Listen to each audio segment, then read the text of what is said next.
आणि समुद्र. आता हे सगळं एकच आहे का वेगळं वेगळं आहे? मग आता तुमच्या घरातलं पाणी समुद्र आहे का नदीच आहे? आणि एवढं ज्ञान झाल्यावर पुन्हा त्रिवेणी सांग मग आंघोळीला जाताना का? अहो तरी मोक्ष तुमच्या, फक्त ज्ञान झालं पाहिजे. आनमन पळापळी राहील का? याज्ञवल्क्यांनी आत्रेय ऋषींना विचारलं देव कुठं राहतो? त्यांनी सांगितलं, कुणाचं नाव घेतलं मी? याज्ञवल्क्य.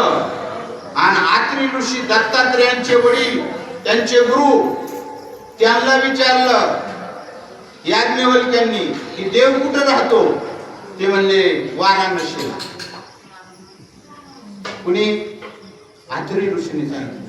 मग ते म्हणले महाराज पिंड देह स्थिती ब्रह्मांडी पसारा, जे पिंडात आहे तेच ब्रह्मांडात आहे.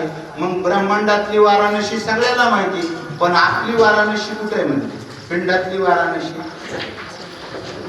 तर म्हणले डावी नागपुरी आहे ती वारणा आहे, आणि जी उजवी आहे तिला नाशिक म्हणतात. आणि या दोघीचा इथं संबंध होतो त्याला प्रयागराज म्हणतात. त्याला काय म्हणतात? आणि मग त्या त्रिवेणी संगमा आंघोळीला जाणार. हरिपाड्यात असं काय प्रमाण आहे का? नाना तीर्थे भ्रमी चित्त नाही नामे तरी ते व्यर्थ गा. त्रिवेणी संगमी, त्रिवेणी संगमी नाना तीर्थे भ्रमी आणि चित्त नाही नामे, असं जाणाराला वाटतं का?